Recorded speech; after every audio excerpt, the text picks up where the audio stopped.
Hello, welcome listeners to another episode of Listen, Learn, and Love, hosted by Richard Osler. My guest on today's podcast, joining me via Zoom, is a returning guest and my friend Eli McCann. Welcome to the podcast, Eli. Thank you for having me back, Richard. I really enjoyed being on your podcast last time, and I was thrilled when you invited me back.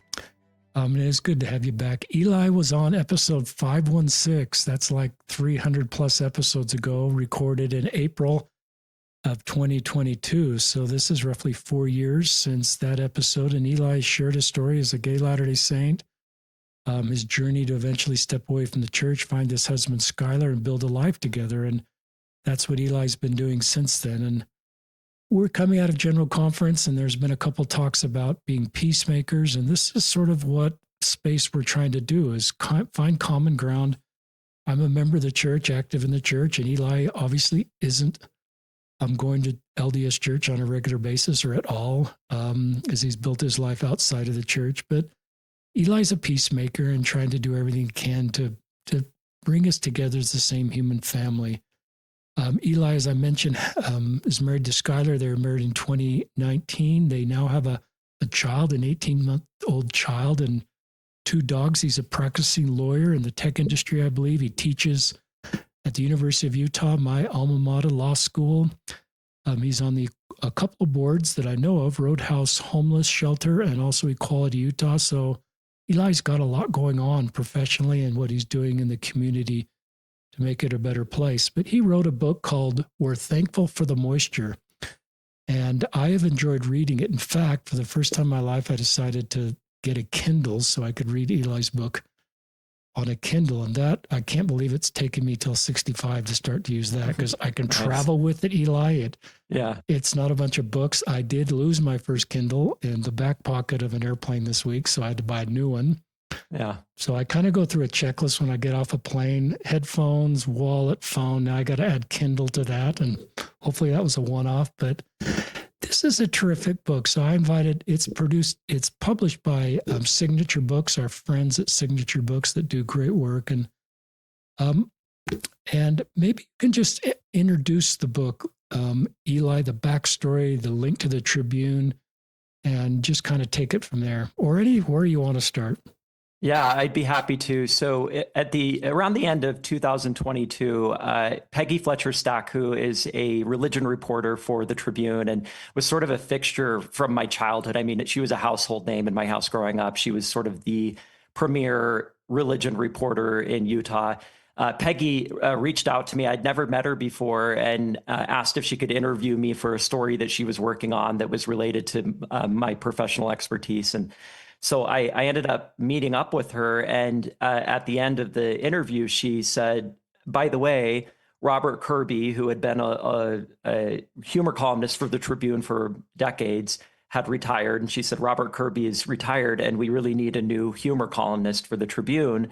And she said, she had read some of my humor writing and storytelling over the years, and she asked if I would have any interest in doing that. And I love the Salt Lake Tribune, and I love, humor writing. And so I said, absolutely. So I started writing a regular humor column with the Tribune at the end of 2022.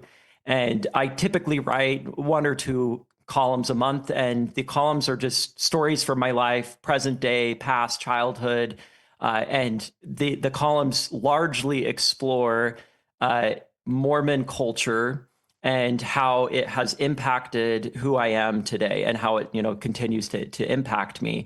A lot of the columns explore what it's like being married to someone who is not from Utah and didn't grow up Mormon, but moved here, and then now is sort of experiencing Mormon culture without baggage and with a fresh set of eyes, and what that has taught me about my own upbringing, aspects of it that I never thought were odd until he saw them and started asking about them, and aspects that, I found frustrating that he thinks are actually kind of sweet. And so these stories and columns sort of explore those ideas mostly through a humor lens. And after writing these for about 3 years, I ended up in a meeting with the fine folks at Signature Books, and I asked them if they would have any interest in taking all these columns as a collection. The Tribune is a subscriber-based model, and there are a lot of people over the years have asked me outside of Utah if there was any way that they could get access to these columns. They're not subscribers to the Tribune. They don't live in Utah. And, generally we're not interested in being subscribers to a local newspaper here. And so I asked Signature Books if they would have any interest in taking all of the columns over that 3-year period and putting them into a book. And the Tribune was on board and Signature Books was on board. And so I ended up taking all of these columns. And Richard, it was a really interesting experience because we decided that we would take the columns and organize them in the book sort of chronologically with my life. Take childhood stories kind of more toward the front of the book and adult stories toward the back, so that it felt sort of like a memoir in some ways. And over the 3 years that I wrote the columns that are in this book, I would write 1 month a column about being a child, and then the next month a column about being an adult, and the next one about dating my husband. It was just kind of all over the place. And so I had to go in and take all of these columns. And at first I went through them and reread all of them in the order that they had been published. And it was so fascinating to see how I had changed over those 3 years. My early columns were, I think, a little bit more sarcastic and playful in a lot of ways. And the more and more I wrote about my Mormon culture, my Mormon upbringing, the more sentimental the columns became. And I think some of that is I became a dad during the middle of all of this. But I think another part of it is that in writing these stories and reflecting on the ways in which these experiences from my life have shaped who I am now, it was sort of like over 3 years, it helped me really process and become more thankful, more grateful for so many aspects of the culture that I really hadn't realized had benefited me until I spent so much time over months and months and months and years writing these things out. And it's been a really fascinating experience, getting this book put together, reorganizing it, and then now talking with people like you about the stories that are in it and what people's kind of perspective and reflections are. Thank you. It's a great overview from what I understand. I didn't pick up on that shift, though, a little bit. I haven't read the whole book, just from sarcastic, playful to more, what was the word you used? Reflective or? Yeah, and sentimental. Sentimental. And becoming a dad in that whole process. Yeah. I became a dad 1.5 years ago, and there's definitely, I've been writing more about fatherhood and what it feels like to, as a now man in his 40s, become a dad for the first time and get to experience that, especially considering that I had for so long thought that was just not ever going to be in the cards for me. And it's been fun to write about what that feels like, being a gay dad now in Utah, and raising this kid and starting to think about what kind of parent I want to be for him and how I'm going to raise him surrounded by this same culture in a lot of ways that raised me. The Skylar is a big part of this, as you point out, and not being LDS Mormon, not being a part of the Utah culture. Listeners, I'm part of the Utah culture, grew up by Hogle Zoo. So very much this has been interesting for me to read, because there's things with Skylar's sort of voice in there, it's really interesting to see the things that he picks up, and he's really curious. Mm-hmm. He's, wants to understand, Eli, what's the backstory on this? And so that's a really wonderful dynamic. That's a thread through most of the chapters I've read. Would you like to talk about specific chapters or share with listeners some of your favorites, or tell me, just keep sharing? Yeah, I would love to. Speaking of Skylar being really curious about the culture, that is definitely something that comes up in a lot of these columns. And sometimes his curiosity is hilarious. There was a time, and I write about this in one of the essays, where he had heard the phrase, "the Holy Ghost goes to bed at midnight," which was something I don't know, Richard, did you grow up hearing that phrase? Yeah. We heard that. And it was something I grew up hearing, like, Holy Ghost goes to bed at midnight, so you kids need to be home, by midnight or whatever. And he heard this phrase, and And he was so baffled by every aspect of the phrase. He came home one day and he said, "Hey, what does the sacred spirit goes to bed at 10 o'clock mean?" And I said, "Well, first of all, it's called the Holy Ghost, and it doesn't go to bed till midnight. So whoever told you this one, they got it wrong." And he said, okay. What does that mean? And so I explained, to him what the phrase is supposed to mean, that parents kind of used it to justify a curfew. And it was so funny to me because he was confused by every single aspect of this. And he was like, "So what's the Holy Ghost then?" And I was like, "Well, it's just like it's this ghost, and it abides with you, and it helps, guide you and prompt you." And he's like, "So it haunts people?" And I was like, No, it's not. It doesn't haunt. It just sort of like dwells within you." And he said, "That sounds like a haunting and maybe a possession even, And I'm like, "No, it's not. It's not like a spooky thing, And he's like, and he's like, and then it turns off at midnight." And I'm like, "Not really, but like it's just like," and it was just so funny trying to explain this to him and realize, oh, there is so much language and background that I just have stored away in my brain that I don't even realize sounds so foreign to so many people. On the other hand, there are times where he will see something or hear something, faith and practice, that like I sort of take for granted and don't really think much of, that he finds really touching. There was, and I wrote about this in the book as well, but there was this time where we were watching a movie or a TV show or something, and somebody made a biblical reference to the quote, "woman taken in adultery." And Skylar paused the TV and he said, what is that? I'm the expert in our house of everything Bible. And so he said, what is that? Is that from the Bible? And I said, yeah, it's the story. And I said, it's, basically all of these dudes were accusing this woman of adultery, and they brought her to Jesus, and they wanted Jesus to condemn her. And then Jesus said to them, "If you are without sin, then go ahead and cast a stone. Otherwise, go away," basically, And then all the men left. And then Jesus just told her, like, "You're fine, go and sin no more."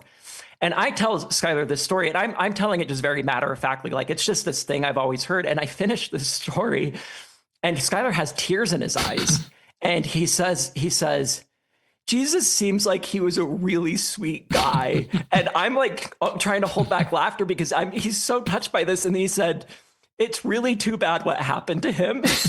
And it was so funny. I mean, Skylar he's never been religious. And he still isn't. He doesn't believe in, I think he would say that he doesn't believe in God generally, but he will see faith and practice and identify it sometimes. And he's the first to tell me, like, "Eli, that thing that you're poking fun at, or that thing that you're rolling your eyes at, that's actually a really, really sweet thing that people believe in, that they're incorporating into their lives." And that has been immensely valuable to me.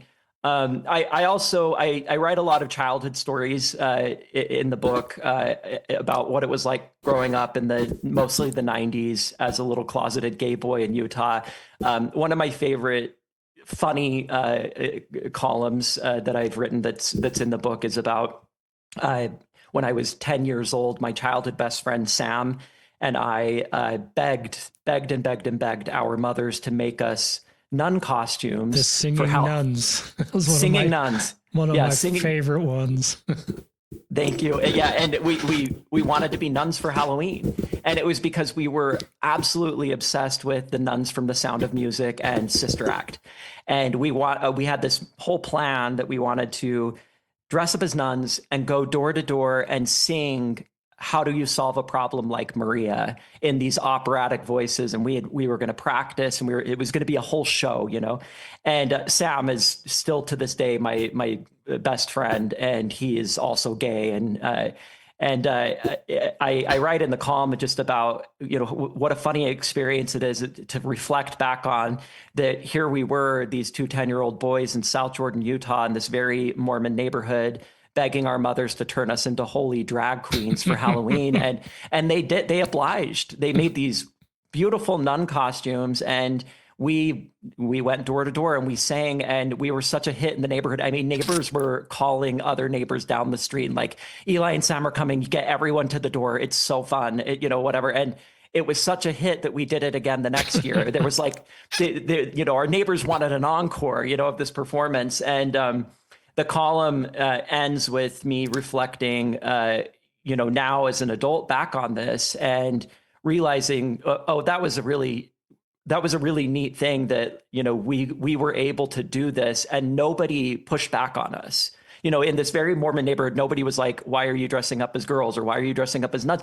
Everybody was just so supportive and so happy and had fun with us. And I feel really grateful that that was my experience. And unfortunately, a lot of little closeted gay boys don't have experiences like that. And now being a dad and looking at my son, and my friend Sam had his first baby like 2 weeks before we had ours. Wow. And the two of us just sort of reflecting now from this 3 decades later and wanting to be the kind of parents that our parents were for us, which is affirming and supportive, even when the request is bizarre sometimes. And so, so I have a lot of childhood stories like that written about in the book. I explore in several of the essays what it felt like to leave the faith. I have a column in the book about going through the process of actually having my name removed from church records, which was such a wild experience. And I won't tell that whole story here, but it was such a wild experience because I had a lot of kind of angst around this decision for several years. And I would sort of go back and forth on whether I wanted to do this, and then finally decided I was going to do it. And so I set up a meeting with the bishop of my parents' ward to go to his house and, sign a letter in front of him. I didn't know this man. I'd never met him. But that's where my church records were. And it ended up, I went into that meeting feeling like, oh, this is going to be kind of awkward or heavy or, whatever. But it ended up being a really, really sweet and kind of funny exchange with this man who was, to his credit, just wanted to be helpful to me. And so I write kind of extensively about what that all looked like and how grateful I am that my resignation from the church ultimately was a positive and funny experience for me. And so, it's just, I kind of run the gamut of those kinds of experiences and what it looks like and feels like to be in the church and then out of the church, but still among a lot of church members. Most of the columns in the book are, like I said, humor columns. I would call them humor columns, but there are some more heavy reflections peppered throughout as well. I love both of those stories. I haven't read I think I've heard a little bit about that positive experience resigning. That may have been a little bit in episode 516, listeners, or I've just read that in one of your columns along the way. It caused, and I don't want to get too tangent from your book, but I think listeners, one of the principles of this, one of the tests of our discipleship is how we treat people that leave the church. I think it's easy for us as Latter-day Saints to treat people that have never been in the church. They can sometimes speak at BYU, other Christian faiths, or other experts in certain areas, but it's harder for us. I'm speaking for us collectively, not individually. How do we treat someone that leaves the church? And we've never, there's been very little content in General Conference. Maybe Elder Uchtdorf made a comment about respecting their agency as we respect agency in general. But I love this bishop and recognizing his discipleship was to honor your decision and make that last official interaction with him, an unknown bishop, a positive experience for you. Yeah. And I just hope I heard once of a Relief Society, Eli, that, a sister was leaving the faith and she was really loved in the Relief Society, and they held kind of a going away party for her to just, love her in her new journey, and wanted them to know that they continued to love her. And those stories are kind of rare and far between, but I think it's part of our discipleship is how we treat people that leave our faith. Anyway, that's a little bit of a tangent. Keep sharing what you'd like to share. You could, on that concept, or going back to specific chapters of the book. There's one chapter that is part of your journey out of this church, the priesthood meeting and wearing a white shirt and coming every week. And that was such a big part of your experience with extended family and everybody getting together. And then eventually telling your dad, I wouldn't be coming. And that was just an honest chapter. That was Richard. I think that was the only column that I have written for the Tribune that I was nervous about being published. And the reason why it's probably the most serious column in the entire book. It's the heaviest. It's not really a humor column. I don't know that there's a joke in it, you know.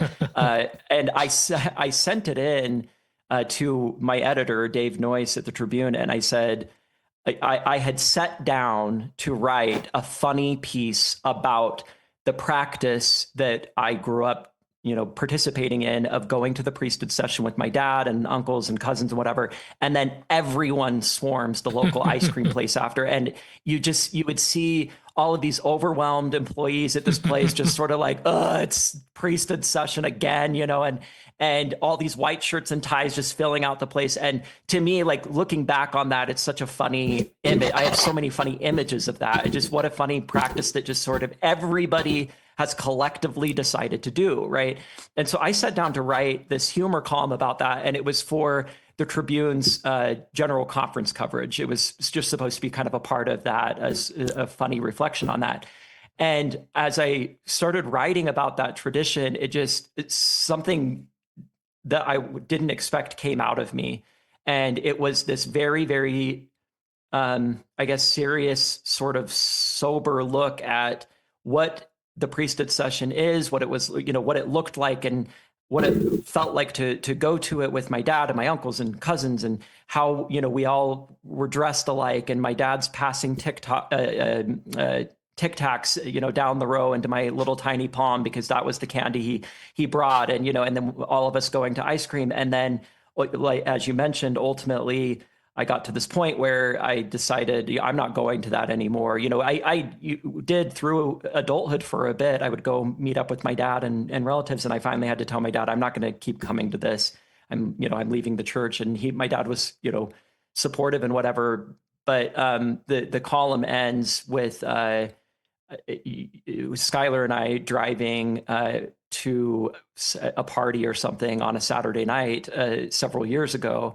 And we drove past a Cold Stone Creamery, and it was, you know, 9:30 or 10, whatever time that all happens. I don't remember now, but we were driving somewhere, and Skylar looked over and he saw this Cold Stone Creamery just packed with men and boys in white shirts and ties. And it caught his eye, because that just looked so odd to him. You know, he was like, what is going on in there? You know?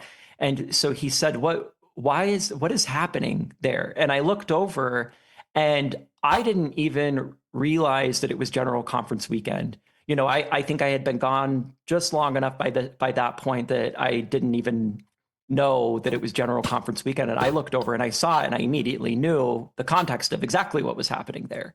And I said to Skylar, like, oh, there's this church meeting every 6 months, and then after, for men and boys, and then after, all of the, you know, boys and their dads go and get ice cream after. So that's what that is. And Skylar said, so did you used to do that with your dad? Wow. And I said, oh, you know, yeah, with my dad and my uncles and my cousins. It was every 6 months. We did it for years and years and years. And Skylar just got quiet. We were both just quiet. And I just started thinking about that. I hadn't thought about it in so long. And after about a minute, Skylar just sort of said under his breath, that actually sounds really nice. And this makes me emotional, but I wrote this column, you know, sort of as a reflection on this practice and this tradition that I don't want to participate in anymore. And yet I miss wanting to do it and doing it and having that bond with my family members, you know, that do it. And you know, people have read this and said, you can still go get ice cream with them. Yes, I understand that. That's not really what this is about. I still hang out with my family. It was really more about that driving connection that religion and faith can really bring, that's absent for me now, and I don't regret that, and yet I can still mourn it in some way, and I can still have feelings about the fact that even though my dad doesn't express this to me, that he probably feels kind of sad and misses that as well, and so I wrote this column, and I sent it in to my editor, and I said, hey, you don't have to publish this if you don't want to, because it's not really a humor column. And he read it, and he wrote back, and he said, basically, you bet your butt we're going to publish this. And so they put it in the newspaper. And I'm really glad for a lot of reasons that was published. And one of the reasons is that sort of broke the dam for me, where I realized, I don't just have to be silly in writing my humor column. I can reflect on more sentiment and more serious topics as well. And so ever since I wrote that one a few years ago, after that, my columns, I think, became richer in a lot of ways, because I was able to just sort of say, like, I'm not just going to write jokes for a newspaper. I'm going to share stories that have elements that might make people laugh out loud, and elements that might make people reflect on their own life experiences in sometimes sober and somber ways. It's great. You brought a few tears to my eyes, and memories of doing that with our sons. As you may know, listeners, we don't do Saturday night general conference anymore. So that whole experience is not available. And certainly love doing that as a young father with our 4 sons, and have memories just like you. And I love, one of the questions I want to ask at some point, I don't know if you're going to do it right now or later, is after you talk more about the book, is, I don't know how angry you are and how angry you've been. A lot of my friends have left the church, particularly my queer friends. There's a lot of pain and anger as they've tried to make it work for so long. One gay friend described it like being on the porch looking into the house, and all these straight couples having something that he couldn't have, and he tried to unlock the door and his key didn't work, and it just sort of represented being gay, and impossible unless he felt a mixed orientation marriage would work for him, which he didn't. So he just, he always actually wanted to make it work, and he always had that dream that he could see in the mirror through the window. And then he just left the porch eventually because it was so painful just being on the porch, and sort of crystallized for me just how hard this is and how much anger and pain it can generate as one feels their best path is to leave the church and get on with their life. But my question, I want to honor all that pain and anger, listeners, but you've been on this road a long time, Eli, and my question is, talking to people that are in that angry stage, or allies that are trying to help people in the angry stage, maybe you're still angry, but talk about just that topic, and maybe what advice you'd give to your younger self or people that are angry. I don't want to diminish anger, listeners. Anger is a human emotion that is secondary emotion to pain. And I would never want to say, don't get over your anger. It's annoying to me. So that's the way I want to frame this question up. It's a serious question if you want to do that right now or later. Yeah, I'm happy to. Richard, I don't know that I have ever had a long sustained period of anger, but I've had times where I've been pretty angry. Those times are mostly in my past at this point. And part of what I've done for my own sake is I've tried to be very deliberate to separate the good from the bad. And specifically in my practice, it's been separating the church corporation, which I don't have a lot of love for, on it, to be honest. And I frankly try not to spend much time thinking about it. It's just sort of like I'm going to move that aside. And then there are the people that are, within the church, and people like anywhere in the world. Some of them do a lot of good in the name of religion, and some of them do a lot of bad in the name of religion. And I want to honor the fact that a lot of people in my life who practice the faith use their religion to do good in the world. And I want to be respectful to that and appreciate that, because that is, that benefits lives and it benefits our communities. And then the third piece is just the culture. And a lot of the culture to me is very, very funny. And I want to be able to have fun and poke fun at that. I've had over the years, people sometimes will ask me questions about, how did you get over your anger? How are you living without this anger? And on a few occasions, I've had people say like, it's that they're frustrated by the fact that I'm not quote unquote angry enough because the church doesn't deserve your, peace on this. The church should hear from you and they should, feel your anger and whatever else. And I've just not really viewed the relationship with anger and with the church in that way. And for me, I've decided deliberately to try and work through that and not live my life angry, not for the church's sake, but for my own sake. I don't want to live that way.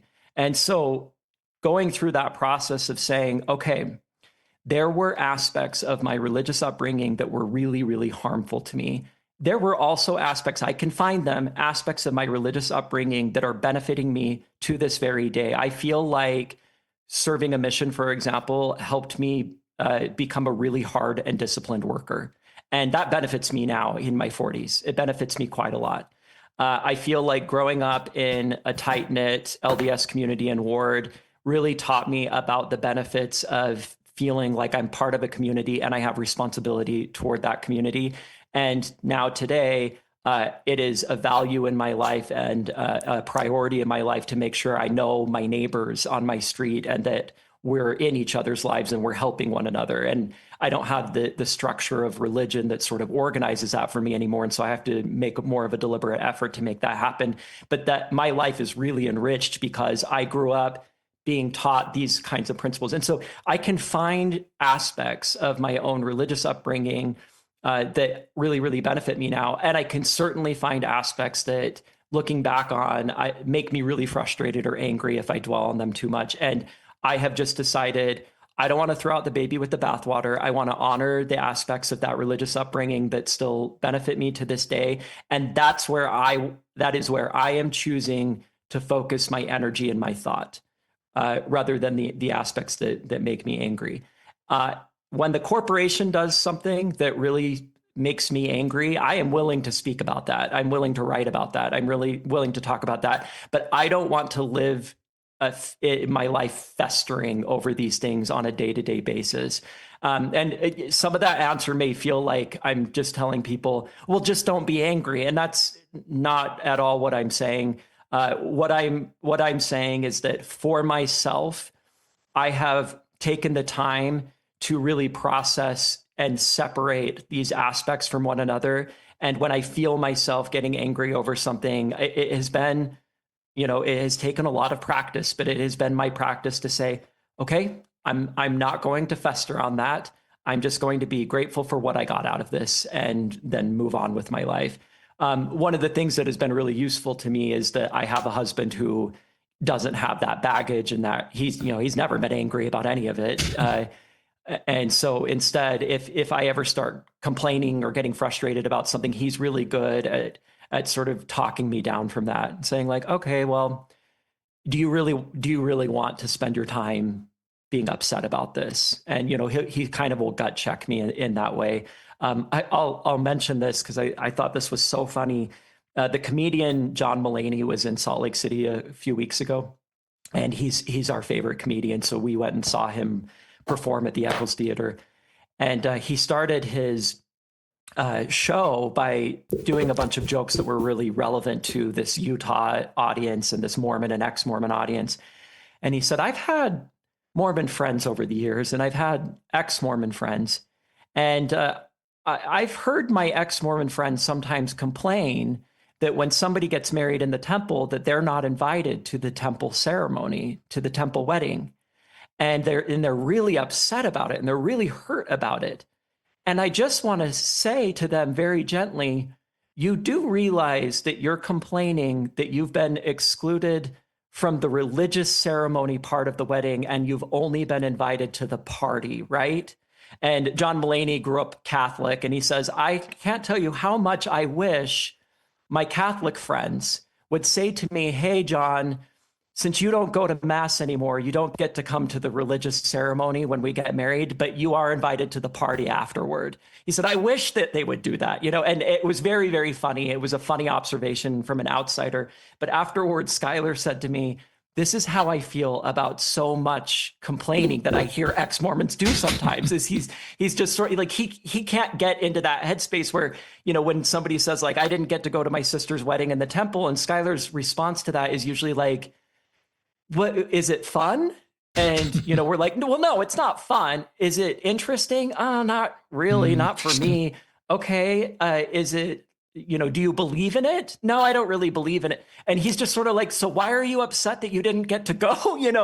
And those sort of silly observations sometimes help ground me and make me say like, oh, maybe it would do me some good to try and see some of this through a different lens, in order to help myself let go of feeling tethered by the weightiness of how departing a religion and losing my faith, or leaving my faith, can sometimes feel. Terrific answer, full of grace and so thoughtful. Gives insight into your good character, Eli.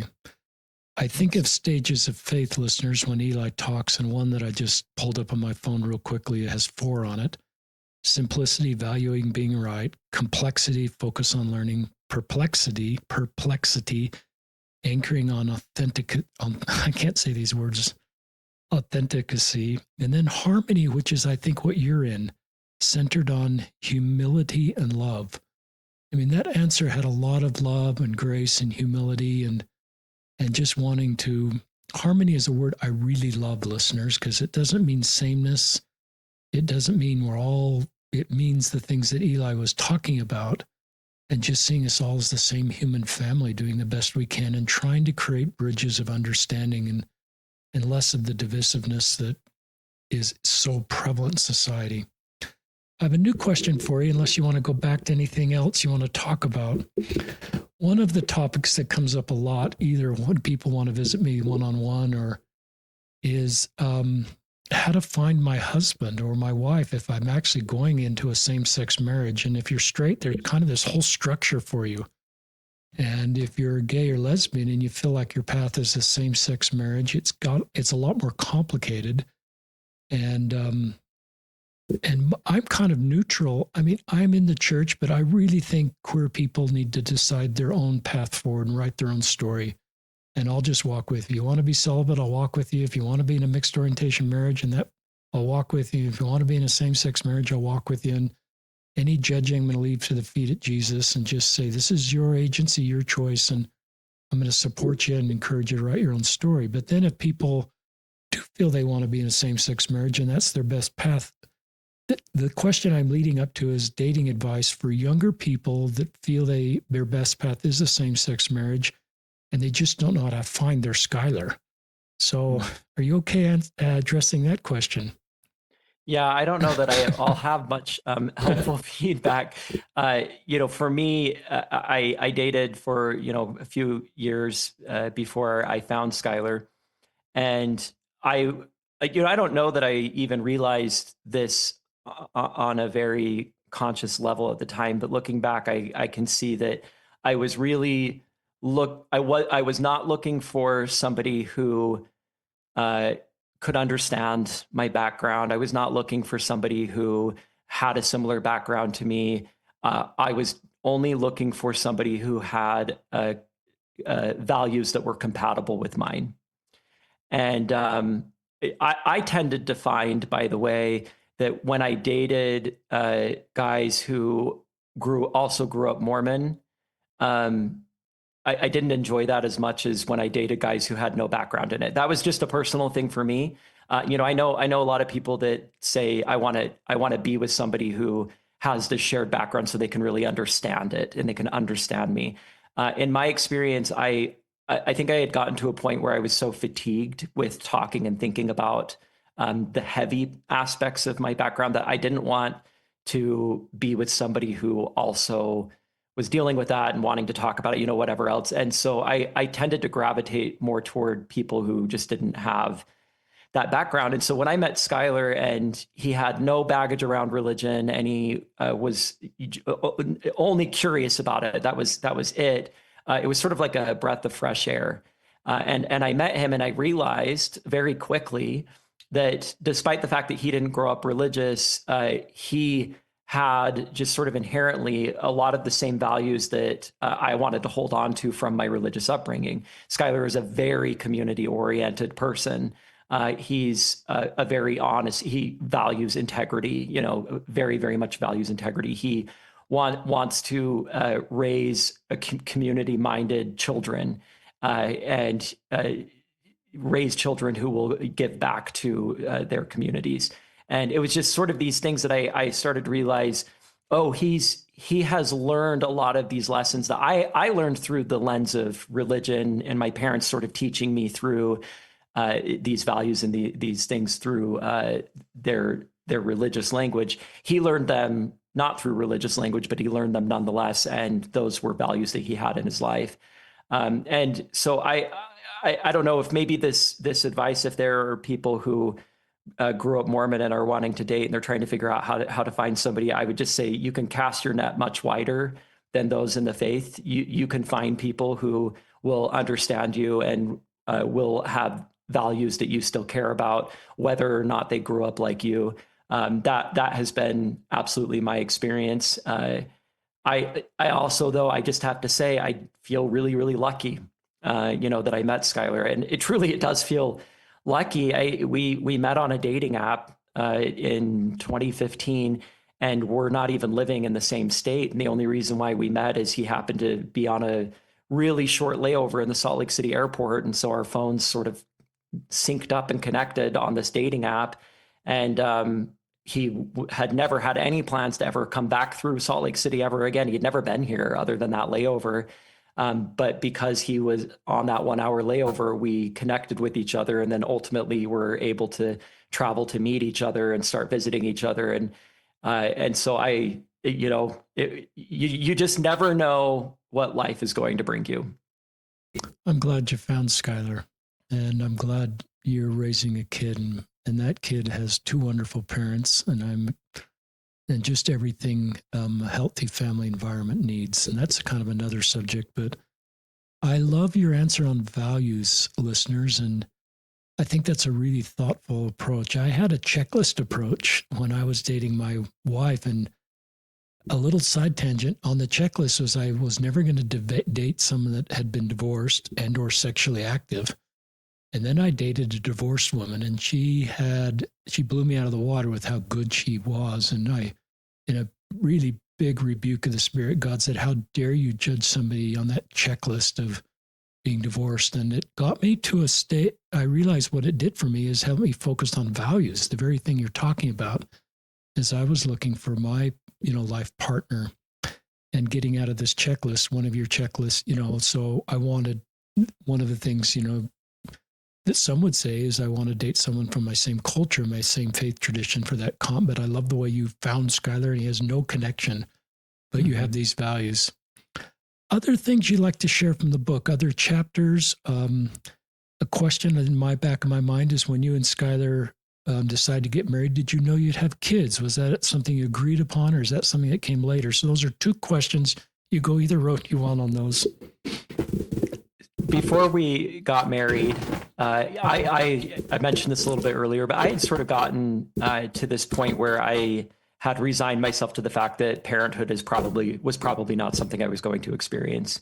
I was in my 30s dating, and becoming a parent as a gay couple, two men, is difficult. It's really challenging. It's expensive, whatever else. And so I just sort of decided, I just don't think that's going to be in the cards for me. And before we got married, Skylar said one day, "I'm going to be a dad, and I need to know if you are on board with having kids, because if you're not, we should nip this in the bud now." Wow. Basically, it was just sort of like, I'm not marrying somebody unless this is a priority for them. And I said, "Well, I'm not opposed to being a dad. I just didn't think it would ever happen for me." And he said, "We're going to be dads." And I said, "Okay, great." And I'm so glad he pushed that because I can't believe how much I love having a kid. it's so wild. I've never been much of a baby guy. I always thought it seemed like it would be fun to have, teenagers and see their personalities and their hobbies and, whatever else. But I've never really thought it seemed that fun to have a baby. And even when we were preparing to become parents, I thought, I probably won't enjoy the baby phase all that much. But once the kid is like 8 or 9 or 10, I bet it'll get really fun for me. And I just have been so surprised at how much I have absolutely loved every minute of this. It really has just been a true joy having this now absolutely hilarious terrorist toddler just run our house. It's truly, truly, sincerely the happiest I have ever been in my life has been these last 18 months. And so, that again, I am so grateful that I met and married somebody who made this a priority for us, because without Skylar pushing that, I don't know if I ever would have, had this experience. And then one more kind of anecdotal thing maybe I'll share about the book is when we put the book together, Signature Books said, you're going to have a lot of readers who are not familiar with Mormonism read this book, and we think that you should write a glossary for the back defining Mormon terms. And so I said, yeah, I'm happy to do that. So I went through the book and sort of picked out Mormon terms like priesthood session and relief society and Mountain Meadows massacre. I'd make a reference. So, all of these things that are just sort of put in the book that if you don't know anything about Mormonism, you might be, now what is a ward, that kind of thing. And Skylar and I last summer were in Normandy, France with our toddler for a couple of weeks. And we were one night staying with our very good friend, Gabby Blair. I don't know if you've ever interacted with Gabby. Gabby is a writer. She's a brilliant writer. She goes by Design Mom on social media. Mm-hmm. She's got a really big social media presence. And she and her husband live in Normandy, and we were staying with them. And I had this deadline to write this glossary, and I had kept putting it off. And I had a fever and was not feeling well. And I ended up staying up really late writing this glossary at Gabby's house and submitting it to Signature Books. And I was like, I hope this all was okay, whatever. And they took it and edited it and whatever. Well, Skylar, after the book was published, he went and read the glossary because he had never read it. And some of the entries in the glossary are really sarcastic and funny, and some of them are really serious and look more like a dictionary. And it just sort of is all over the place. And Skylar said, "You never did settle on a consistent tone here, did you?" I said, "Well, you know what? It honestly is consistent with the rest of the book. So I think that's okay." Oh, that is great. Listeners, we'll link to this book in the show notes. We're thankful for the moisture. Terrific book. And couple more questions. Do you have time for more questions? I don't know. Yeah. I love that you served in Ukraine, and I love that big fundraiser you did at the beginning of the Ukraine war. That was a big deal that happened between these two podcasts. I don't know if you want to talk more about that. And just back to your community involvement. This is just you and Skylar and a lot of people raising a lot of money for Ukraine. That's a question. And another question is, it's a comment. I've been reading Greg Prince's book, listeners, and just kind of going through the history. A lot of it's the legal history around the church's involvement with like Proposition 8 around not making same-sex marriage legal in our country. And of course it is legal. And I was really uncomfortable reading some of the fear-based narrative, not based on fact, around the negative impact of same-sex couples and same-sex couples potentially having children.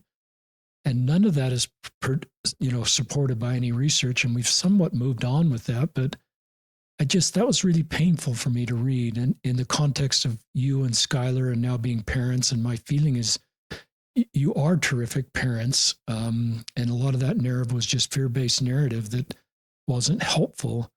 My question is a little bit, do you feel like you're on the microscope if you were a straight couple do you feel like you're under a microscope because you're a gay couple raising a kiddo, and there's people maybe wanting to support their narrative that this is not going to work or somehow fail? And if you feel that way, I'm sorry that you still feel that way, or maybe you don't feel that from our culture or individual experiences.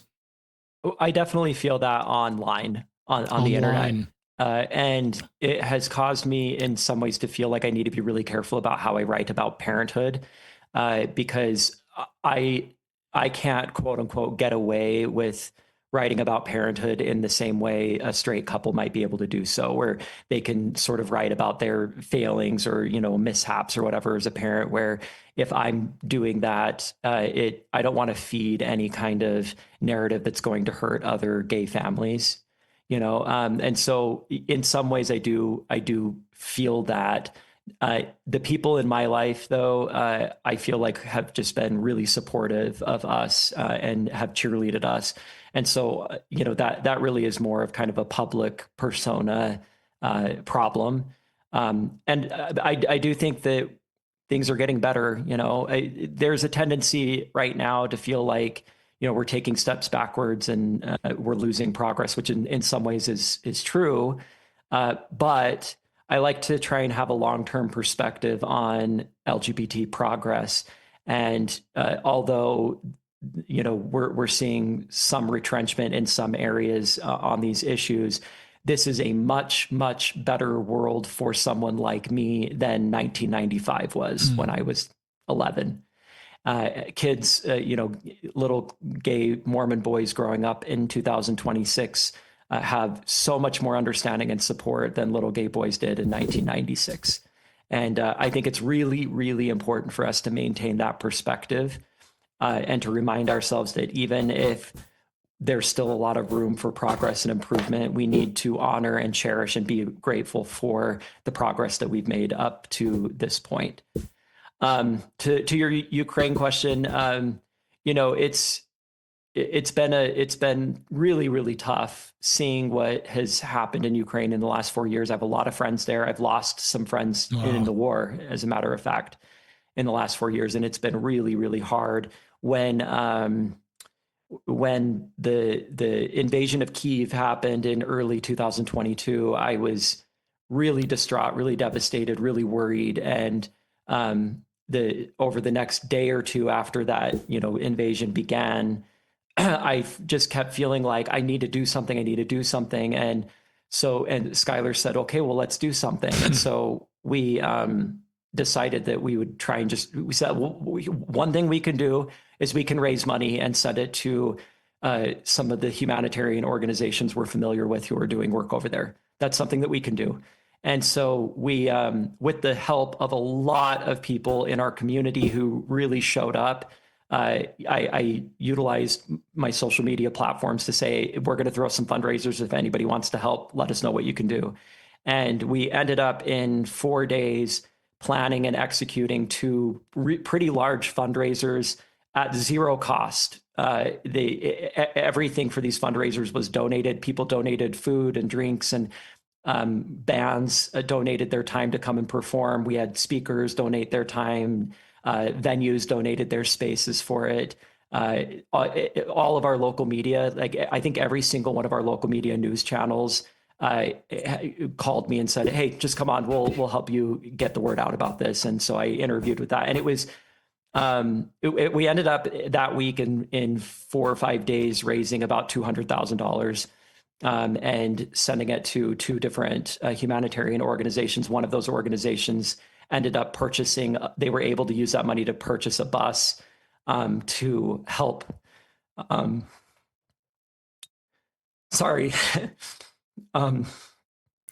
help get people out of active combat zones and into safety for, the last 4 years. And it was a really beautiful experience for me to see how I think it is human nature and how many of us want to show up and help. We just sometimes don't know how to do it. Because I didn't pressure anybody. It was really a passive call for like, hey, if anybody else who's feeling, upset about the news right now, I will organize and put together a way to help. Let me know if you want to help. And it was just hundreds and hundreds of people just immediately saying, yeah, I want to help. I want to help. I want to help. And to me, that is the true value of community. And it was a really, really powerful lesson that I'm really grateful that I was able to relearn 4 years ago in 2022. Thanks for that. That really went viral, and you use your social media platform in such a positive, healthy way, and your voice is so needed in our community. You're a bridge builder. I wrote down in big capital letters as you were talking, your force for good. And I'm glad you're involved in our community. I'm glad you have Skylar and you're doing this together and you support each other. I think people are meant to be alone, listeners. The other night I was throwing up in the bathroom and it was 3 a.m. and the only thing I could thought is I just can't wait till I can process it with my wife. Just this, how painful I felt, just diarrhea and throwing up, and we've all been there. And I just knew that, when that passed, that she would just be there for me. I just was so grateful at age 65 to have someone in my life. And I'm grateful you have Skylar in your life and you can share your lives together. And I think that's beautiful. I love your point about it's getting better. For younger, what's the term you use? Gay Mormon boys, young gay, closeted boys. Yeah. Some of those closeted boys have been really brave, and I'm not sure this would have been possible 10 or 20 years ago. One young man, just his podcast came out this week, Magnum Davis. He's 18-year-old. He's out in Utah County High School as a senior. And as that came on his Instagram, I just read through those comments, and there were a lot. They were just all comments supporting this high school senior that's out.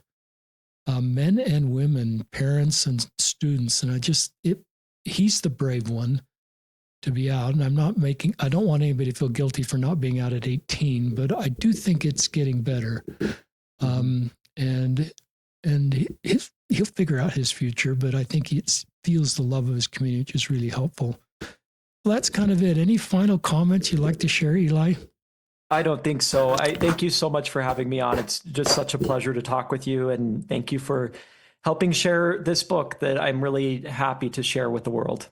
It's a great book. So this is Eli McCann and Richard Ostler signing off from another episode of Listen, Learn, and Love.